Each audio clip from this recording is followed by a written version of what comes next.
In 2023, LendingTree found that buying in bulk can save shoppers an average of 27% across 30 different common household products. But there's a catch. According to CouponFollow, the average bulk shopper ends up throwing about 30% of what they buy out, which adds up to about $145 in wasted food every month. Dang. Is buying in bulk worth it? Let's talk about it.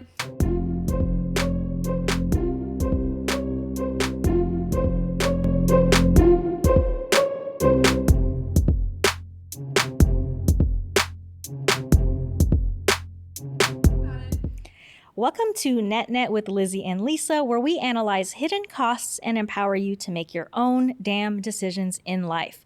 Each episode covers a different facet of life, and at the end of each episode, we each give our takes on whether we think something is net positive or net negative. I'm Lizzy, a strategist and consultant with almost 20 years of experience in finance and investing. And I'm Lissa, a personal finance expert and a certified financial planner. We're best friends who talk about money and everything else. In today's episode, we are discussing buying in bulk. However, this episode is informational and educational in nature and should not be misconstrued as financial advice. We share our experiences to help educate, but you should consult a professional for guidance as needed. Is buying in bulk worth it? First up, running the numbers on buying in bulk. According to LendingTree, paper towels offer the highest bulk savings, up to 63% when bought in bulk. Bulk buying can definitely save money, but only if you use everything before it goes bad. Take mayonnaise, for example.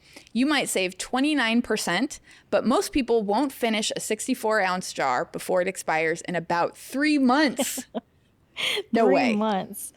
Let's be real, though. Buying in bulk is a privilege. The University of Arkansas found that in 2020, low-income consumers faced a 6.3% price increase, which is more than double that of high-income shoppers. That's because many miss out on bulk discounts because they don't have the storage space, they don't have the upfront cash, or access to online deals. Ooh, yeah, makes sense.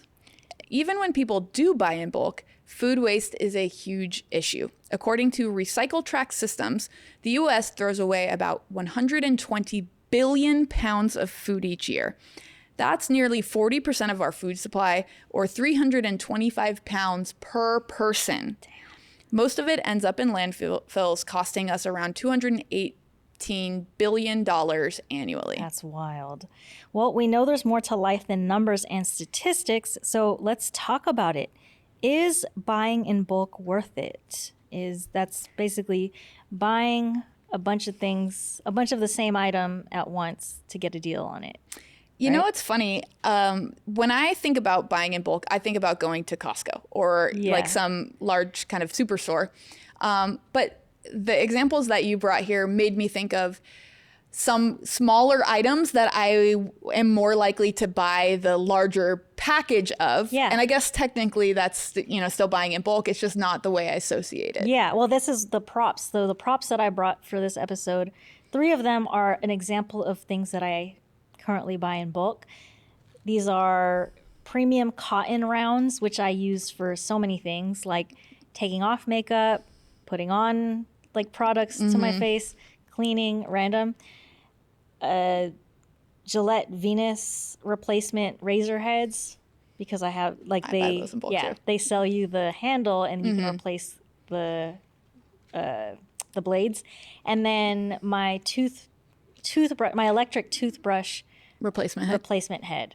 So those are 3 examples of things that I do buy in bulk. I don't calculate what I save by doing it. Sure. I just know that it's cheaper because sometimes I've run into situations like when I'm traveling where I just have to buy a one. Yeah. And it's like, oh my God, I'm spending so much on this item when I could just get it for cheaper. And these are things like, unlike mayo, they don't really expire. Yeah. Yeah. So something about this reminded me of a kind of mindset, and an example of it is when you need to get gas, are you going to put in like a few bucks, or are you going to fill up the tank?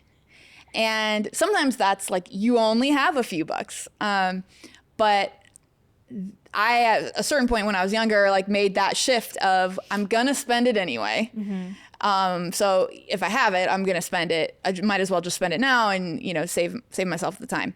And so I think about that with certain purchases. So for example, my puppy's food, I'm going to buy the bigger bag, even though it's a larger lump sum, because ultimately there's a cost savings there. But I still don't necessarily think about that as a bulk purchase, even though technically it is. It is 100%. So, I mean, okay. So the big benefit to buying in bulk is the cost savings. Absolutely. Yeah.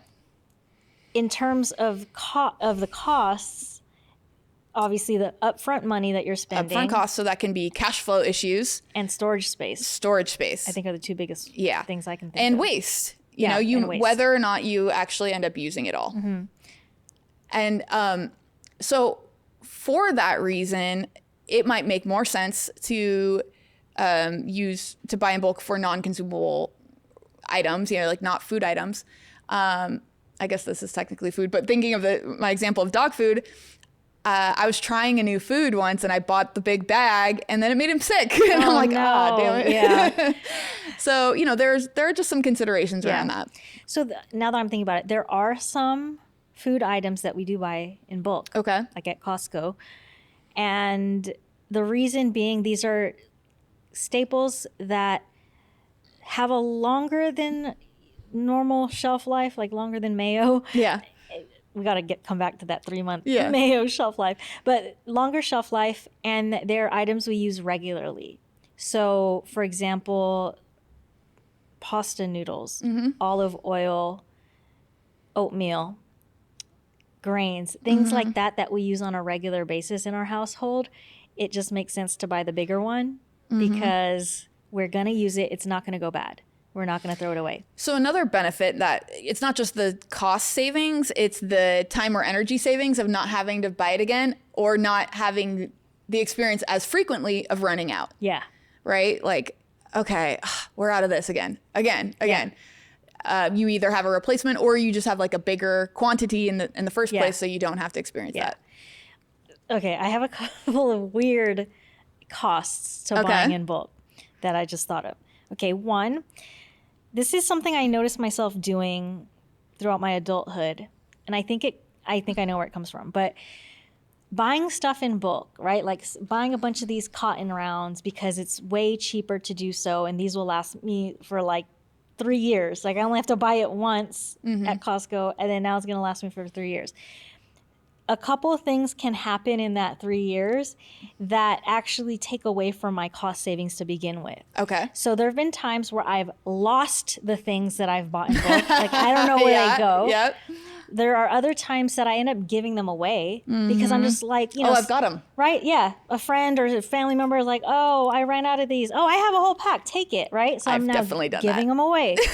And then on rare occasions, so this actually kind of scared me yesterday. I don't think we actually have a leak, but there was some moisture underneath our kitchen sink, and we're staging it right now to sell it. So we've had to hide a lot of things. I don't normally put paper towels underneath the sink, but when we got a new batch from Costco the other day, we had to find places to store it. Yeah. And luckily they're individually wrapped, but when I had looked under the sink, I don't know where this moisture is coming from. We still haven't tracked it down, but there was some water on it, and I was like, "Oh shoot, we need to move that because if there is a leak, it's just everything that we bought in bulk to save money is gonna get ruined anyway." Right. So it's like a very weird cost to buying in bulk. Yeah. That like the stuff that's meant to last you for months, like weeks, months, years, ends up not making it that long. Right. Well, it's funny because if you think about it like a business, this is your inventory. These are assets, right?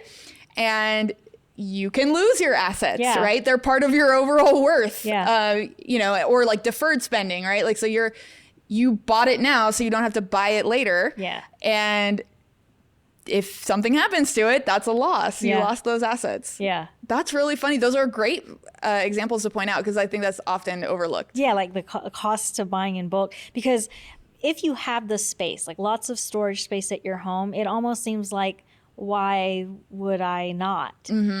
So something like I have this dream of like having a pantry of snacks that's kind of like a vending machine or a corner shop, like a bodega, right? Like I'd love all that. It sounds like a cool idea, but I know for a fact those snacks would go bad. Exactly, yeah. And you just throw them away. And or because you have so much, do you overeat it? Or overeat it and also give it away more when friends come over. Absolutely. Things like that. Yeah. You're like, oh, take this, please. So I have so many. all that to say is like, now that I'm thinking about it, you know, like the primary reason a lot of us buy in bulk is those cost savings. You save $5, $2, even if it's just a few dollars by buying multiples. But then later on, are you consuming it more? Am I more, you know, now that I think about it, this is funny. So these cotton rounds, like I use them to, so here's one of the things I do in my makeup routine is I'll put the foundation, 2 different foundations on my hand to mix it. And that's where I put on my foundation. And then I have to wipe that off. And rather than using like a makeup wipe, I'll just take a couple of these rounds and use like micellar water and wipe it off. I realized today, I realized before I used to take one of these, get the micellar water and wipe off the foundation. Today, I can't tell you why, but I'm pretty sure I grabbed a whole stack, like 5 of them, and just like put a bunch because I'm like, cool, like one wipe. Because I got them. Because I got it. So it's like, I guess I'm more wasteful or like more, I consume more because I know there's more. Because you know you have them. Yeah, for sure. And that's the same thing of like, I've got it. Here, take some. So now that you're making me think about it, Venus, like these razor do you heads, use them for fewer shaves? Like not that, you know, this is a hygienic thing too, right? It's not that you should use one for like a whole year. But if you don't have any more to replace it with, you're going to make it work. You're going to make it work and use it longer, clean it a little more and like until the blades are dull. But now that I know that I have so many, I'm like, okay, time for a fresh one today because I feel like a fresh shave. Let me change it. Same with the toothbrush head. Look at me. I'm all mad at my but the flip side of that being you're supposed to change your toothbrush regularly. I think a lot of people tend bacteria. Or the bristles get bad or whatever. And so I think probably the average person lets it go too long. Yeah. So the flip side is you're maybe doing it more regularly. And preventing cavities that are other costs. See, there you go. There you go. You know what else that makes me think of? So obviously food going bad, and that can even happen with food we don't think of as going bad, like canned goods. Yeah. And so you think like, of course I'm going to use this many, or I'm going to have this stockpile, and they can still go bad. Yeah. But I also think of medicine. So like over-the-counter medicine is one of those examples where the cost if you buy like Advil for like a 24 tablet. I was going to blend those. Yeah. Caplet bottle is like so disproportionately high relative to the large ones. Yeah. But that stuff expires too. Yeah. And that medicine is not cheap. Yeah. So again, those are like the costs you don't think about. Like, oh, let me stock myself up. And some of that I think is because people just don't have this awareness that things like mayonnaise or Tylenol or whatever do expire. Did we have an episode where we talked about economies of scale for some reason? No, I can't remember. Think so. Where we were talking about like, because I live with my husband, so roommates. Roommate episode maybe. We did. But like because we live together, I know that it's gonna be worth it. Like we might be able to get through that ketchup jar or whatever, right? Versus when you're single, or it's very different. Yeah. Well, and I think to that end, like buying in bulk is very different for a single person who lives alone versus a family. Or even, to your point, roommates, like community. It doesn't even have to be a family, but people that have shared resources. Yeah. And the costs are very different. Yeah. So, I mean, okay, I hope I'm not giving away my answer because I keep talking about all these things that I buy in bulk. But you may, as you talk about it, I'm going through it. It may change, you know? So something that's interesting is right now I am organizing all of my household and household items and toiletry items because again, we're staging our home. Like I need to declutter a little bit. And what I'm finding is there are some things that I used to buy either in bulk or as in like in a subscription, like on Amazon, like subscribe and save, that I've had for like a year or two. And I'm like, wow, I overbought this back then. And so it's not, I don't know, is that a feeling of like regret? Like, I mean, I don't really regret it, but it does make me think of like, dang, I shouldn't have done that. Is it because you don't need them anymore, or just because they take up space? So here's an example. This is not a buying in bulk one, but this is similar. But I bought eyelash shampoo when I was getting my eyelash extensions done. And I always like having an extra bottle so that when I run out, I have it. So I like having 1 or 2 extra bottles.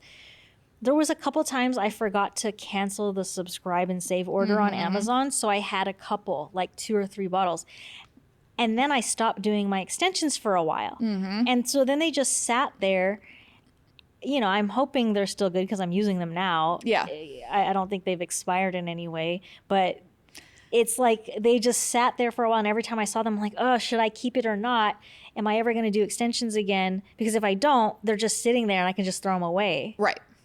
I think that's a good kind of more nuanced point of you are assuming when you're buying in bulk that your circumstances are not going to change for X amount of time to use up this product. Yeah. And that is not always the case. And that could be a small thing like that. It could be like right now I have a big household. Yeah. And in a year I have a small household. Yeah. Or, you know, people move out or people get divorced or like your circumstances change. Yeah. There's so many examples. I have the one that comes to mind with subscribe and save, just not quite the same, but similar concept. I was taking prenatal vitamins and I had the pace at which they were coming was too fast for me to use them. So I had like a backlog of it. Yeah. And then I stopped trying for a child, and you can still take them. They're still good for you. But that kind of situation of like, now I've got, what am I going to do with all these? Yeah. You know? Oh, similar. That happened to me with these cranberry pills that actually work for me to prevent like UTIs. And I was using them for a while and I forgot 1 or 2 orders. And so I had a stockpile. Then I found this new product that I tried out that I actually like a lot better. And so that old one, it was like too late to like return. Right. I ended up giving a bottle to another friend because she wanted to try it and it worked for her. So I gave her the second bottle that I had, which is fine. But these are like $50 bottles that I pre-spent earlier thinking that I was going to use them. Yep. That it's tough. Tends to happen. Yeah. Your preference might change. You discover something new. Yeah. But I've already got this thing and it's going to last me. So I'm curious. To me, that lends itself to a consideration of like, is there a certain amount of time that you're willing to purchase out for? Yeah. Because it sounds to me like there could be a middle ground where you're not having to, you know, rebuy for a couple months, but not like a year, you know, and I'm sure you're not actively thinking that through, but. For me, probably a year. There are going to be some things that like these cotton rounds that I just don't think I'll need to buy for another at least 2 years. Like that's how many. Dang. That's how many come in this box. But like when I used to buy them individually at like Target or some other store, I felt like I was spending more and they were just going by so fast. So it's not that I actively, when I was buying it, said, oh, cool, this is going to last me for a couple years. I won't have to think about it again. It was just more like, this makes most sense and it's and it's not going to expire. That's like the biggest thing for me, as long as it's not going to expire. So I don't know. I don't really have an answer for that. I don't actually look at it in that way. Interesting. This is I'm pointing to the cotton rounds is an interesting example, and I just bought some, and so like one sleeve. I know, right? One sleeve for me will last a long time, but I don't use them every day. But in my head, I'm thinking, even at their most expensive, it's like a $3 purchase. Right. So on a like a pure value level, you can't be saving that much. Yeah. So I'm curious, does the overall cost come into play? Like, are you more likely to buy in bulk for expensive items or for cheaper items? I think expensive. Mm-hmm. So I think toothbrush replacement heads aren't that cheap, right?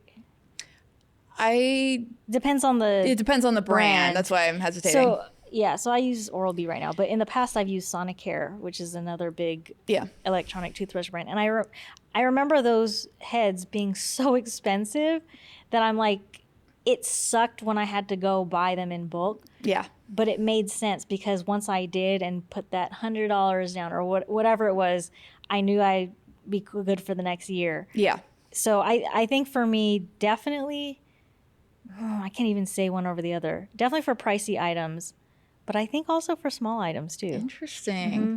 I think I am more likely to do it for pricey items where I can see, where I know I will use it and I can see a big difference in the price, like the medicine example.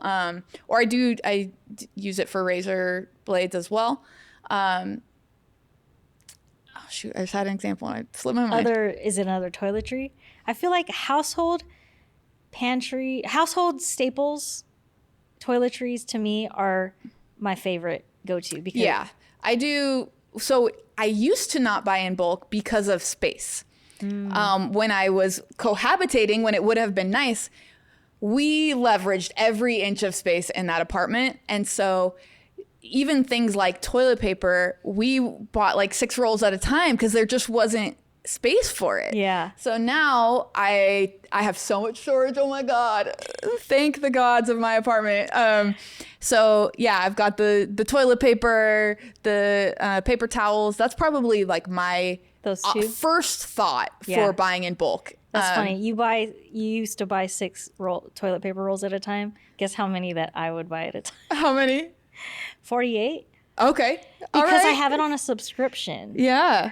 And to me, that's gonna get used. And I don't think it's one of those situations where I just use it all crazy because I know I have it, right? I use how much I use. So I have it on a subscription, buy in bulk, and we have 3 bathrooms to split them across, so it makes sense. Yeah, that makes sense. That makes sense. But again, space, and they're cute. It's my friend's brand. Shout out. Who gives a crap toilet paper. So they're cute. Yeah. So they're on display too. Yeah, they are decorative. Yeah, if it was not decorative, I don't know if I could store that many. Right? Storage would be a different issue. Yeah. So space can definitely be a concern. So I'm more likely to do it for the more expensive items, for sure. You know what I just thought about? Is buying in bulk a thing in primarily walking cities? I don't think so. No? Okay. I guess if you order stuff? I'm thinking back to my experiences like living overseas, and granted this was a long time ago, but I don't think you saw that like right in the city. It was more kind of like on the outskirts. Yeah. But I think it corresponds to having space and car culture. I think more likely. Yeah, because everything's bigger over here. Yeah, we live in Los Angeles. I feel like, and I feel like suburbs are like that too, where it's easy to fill up the trunk of your car or your pickup truck or SUV with bulk items. Whereas if you live in New York City or something like that, is it even a thing? Yeah. I wouldn't think so. Right? Who's wants to lug all that home? So then, especially because apartments are so small there too. So it's like the transportation, but like and the space. Right. So then you're spending more on items, on consumer goods. It's really a luxury to buy in bulk in that case. In a weird sense, I feel like we have the best of both. Like I know people complain about traffic and driving culture in Los Angeles, but it does enable us to live in a city and still have access to things which is rare. There aren't that many cities like this that don't have that density. That made me think of, did you ever know kids in like elementary school who would buy in bulk like snacks and candy and then resell? Oh yeah. So there's like a hustle for that, Hustle. It's not just kids. Like you'll see that sometimes at the park, like someone with water bottles or whatever. So you can make a little spread. Granted, that's not legal, but Yeah. I mean, flipping stuff I think it's genius because if you even with high inflation today, you can go to Costco and spend $5 and get like a 32 pack of bottled water. Mm-hmm. Not that bottles, plastic bottles are good for the environment, but Yeah. you take that and you go to a high school football game or something where it's hot outside and you chill these up with ice, Go to and they're Runyon cold. Canyon with a cooler. Yeah, with a cooler. You could sell them for $3 a pop, For and no one sure. will question. And that's like, A quick I little mean, it's a hustle. hustle, but yeah. So there's upsides of buying in bulk in that sense if you're buying wholesale Yeah. prices and selling. Yeah. One of the things that relatively is a small cost that I do buy in bulk, I drink these protein shakes that if you get one like at a random store like 7-Eleven or something, they might be like $4.50. Yeah. If you buy them at Costco, they average out to like $2. Oh, wow. So it's that's significant. major. Yeah. And that's only at Costco that they have the bulk. So, and I actually know they're Fairlife chocolate. They're like a beloved Yeah. protein shake because they're so high in protein.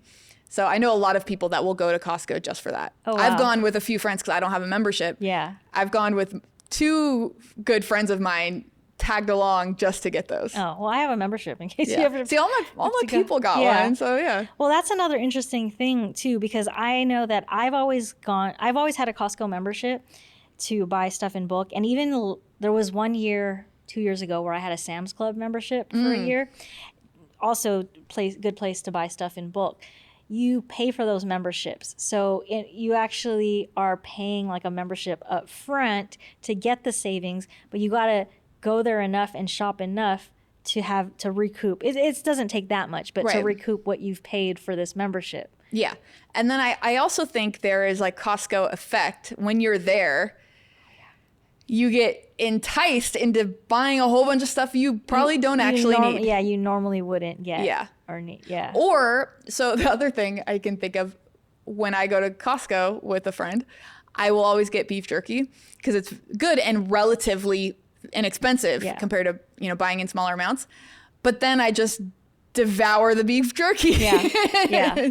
So you're potentially more likely to consume more and buy things that you don't necessarily need, and you're going to do it at a large quantity. Yeah. Okay, can we talk about mayo real quick? Yeah, what's the deal? I don't know. That was just one article that said that. But is that true? I guess so, because it's made with eggs. Oh, right. So it's not. Well, I know for a fact that growing up, I have never in my life. I mean, I'm not a mayo person, so I don't have it in my own fridge. But like growing up, never did we throw it away after 3 months. Right?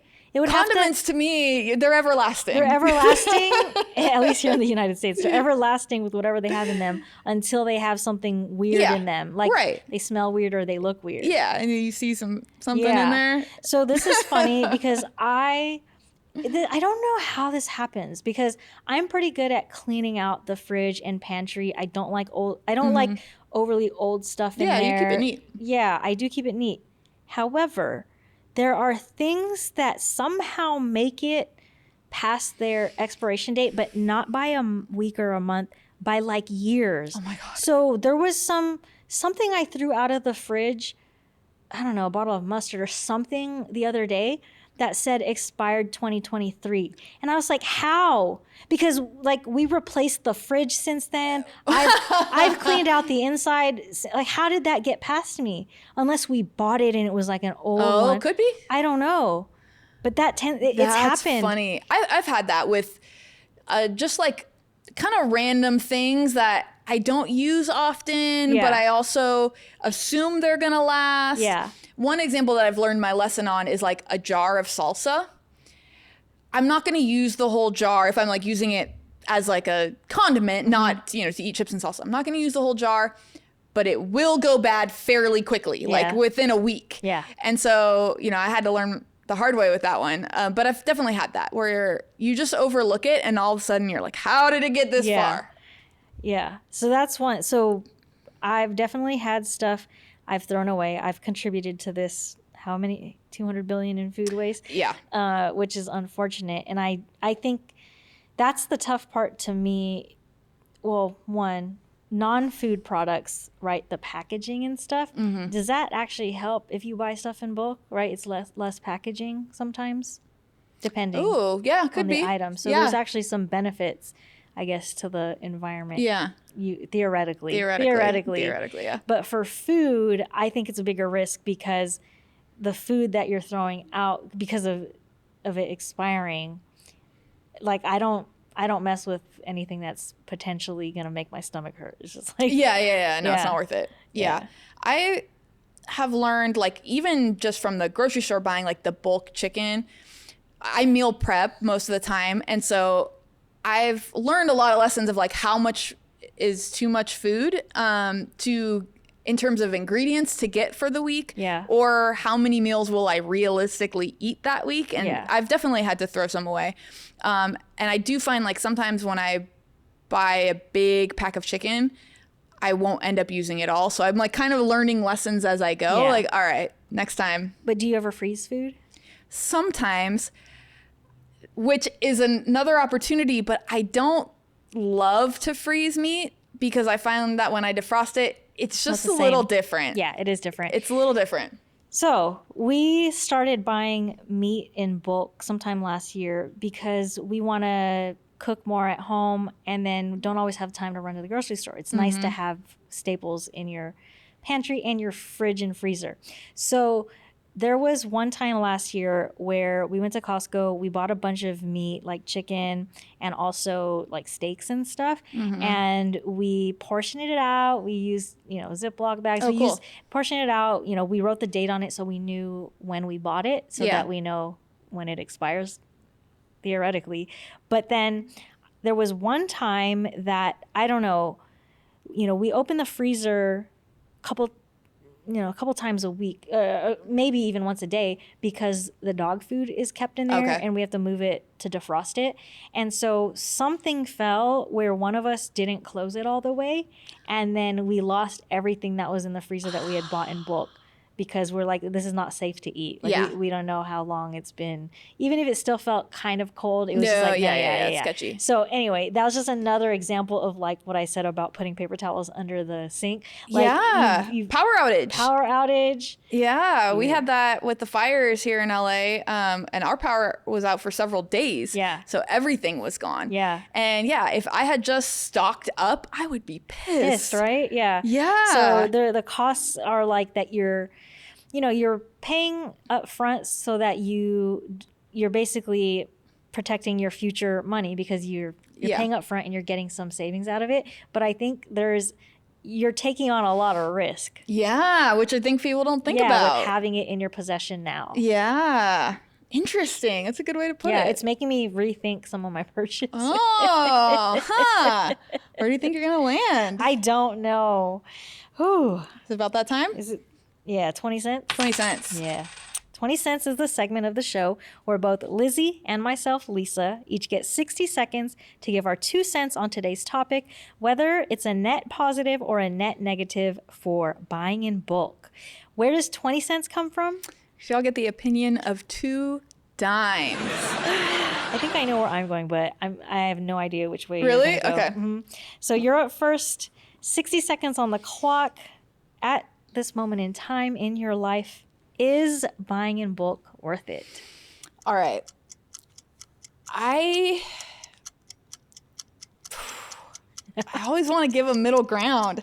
Right now, I guess technically I buy in bulk, or will buy more than one of like certain staples that I use really, really regularly.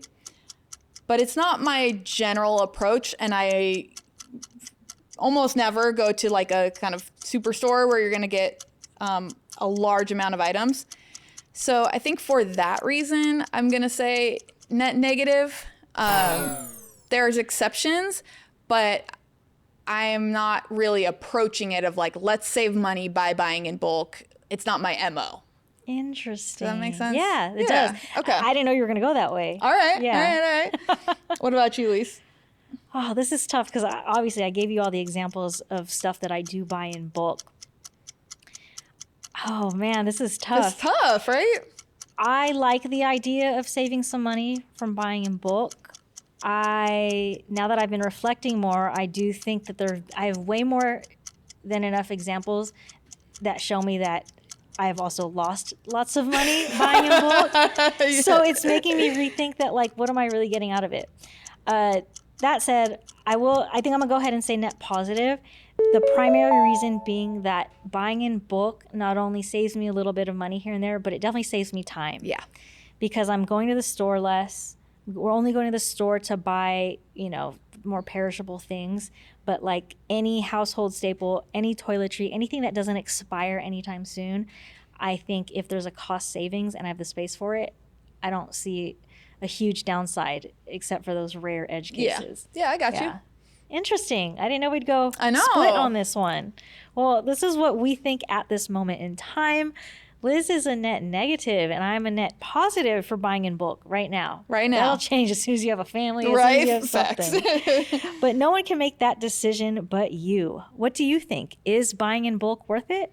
Hit us up. Let us know what you think. DM us on Instagram at NetNetPodcast or email us at hi@netnetpodcast.com. And if you want to follow us individually, here's where you can find us. I'm at Wealth for Women of Color on YouTube, TikTok, and Instagram. And I'm at live_well_Lizzy on Instagram and TikTok. All references, statistics, and resources mentioned can be found in our show notes. This podcast is for educational, informational, and entertainment purposes only and should not be constituted as financial advice. Remember to always do your own research, consult a professional as needed, and feel empowered to make your own damn decisions.